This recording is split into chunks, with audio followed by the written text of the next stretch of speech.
How you doing? Back again. I'm just going to report on the Margaret situation. I'm going to play just a little bit of the video and most of the sound. Back home to Guatemala. Some children were already on board when the planes were ordered not to take off. And now one of President Trump's top advisors is responding, and we've got Bill Malhusian live from back and forth on that. Hey, Bill.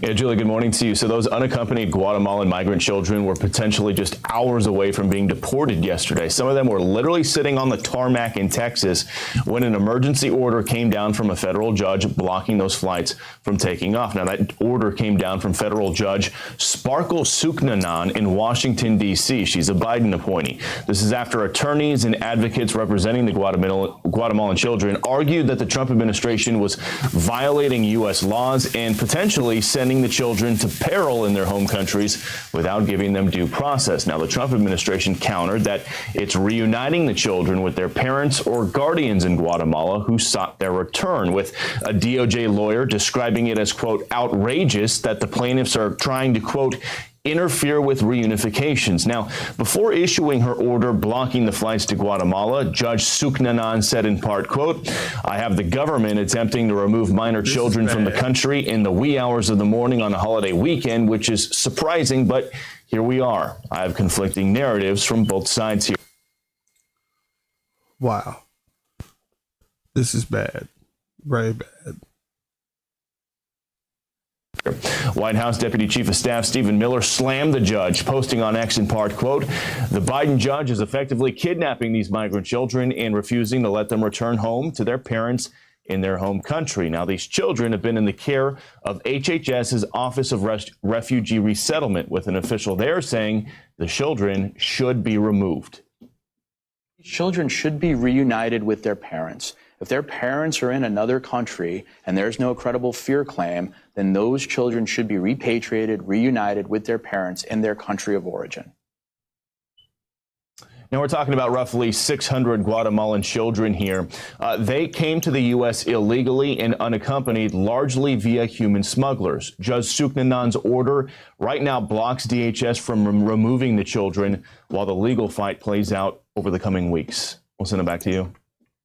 Bill Malhusian, thank you so much. Kevin. For more on this, HHS advisor and retired chief of Border Patrol, Chris Clem. You know, Chris, this is frustrating because we're talking about something very, very serious here. And if you're attempting to repatriate young children back with their families, it would seem to be an obvious thing to do. And yet, I want to share part of what the judge had to say about this. This is Judge Cobb's opinion. The court does not cast doubt on the constitutionality of the expedited removal statute, nor on its longstanding application at the border. It merely holds that in applying the statute to a huge group of people living in the interior of the country who have not previously been subject to expedited removal, the government must afford them due process. The procedures currently in place fall short. That sounds like an argument for Congress, not an argument for the court, because there is a procedure in place. What do you think?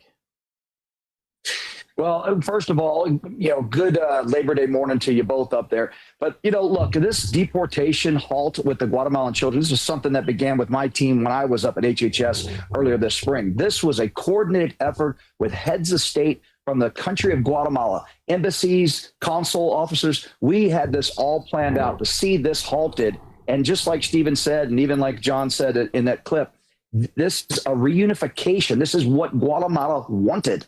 This is just preposterous, not surprising, but disappointed that this judge would do this. In regards to expedited removal, the law is very clear that we have the right to do that. In fact, I remember as a young agent back in the late 90s having to drive 2 or 3 times a week for a 2-week period, getting the additional training so we can use this law in the best interest of the country. Again, this is a law in the books by Congress that has restrictive policy that's controlled by the executive. In this case would be a commissioner or a DHS secretary. These are all tools in the toolbox for immigration enforcement officers and agents to use to make sure that we can safely and effectively control our immigration system. Ridiculous that, again, Open borders advocacy groups and activist judges are getting in the way of government efficiency. And this is what's interesting, because one would think that the repatriation of individuals who are children back with their families, back to their country of origin, at the request of that country would be a no-brainer. That would seem to fly on both sides of the political perspective. But apparently that's not the case with respect to this judge's opinion. On the other hand, I have to say, Chris, there are a number of cases that you and I have had a chance to talk about where you have individuals who have committed heinous crimes, and yet people are saying, well, let's go slow. And others are saying, listen, let me point to a guy like Jonathan Gonzalez-Reyes as an example of someone who clearly needs to be out of this country. And again, underscoring the idea that we need to make sure there is a crackdown, especially on those who are committing serious crimes here. We're talking about a person, look at this rap sheet, convicted of child pornography, distribution, possession. This, I believe the administration would argue, is exactly why the immigration crackdown, especially on criminal, illegal migrants, has to continue. Yes, I agree.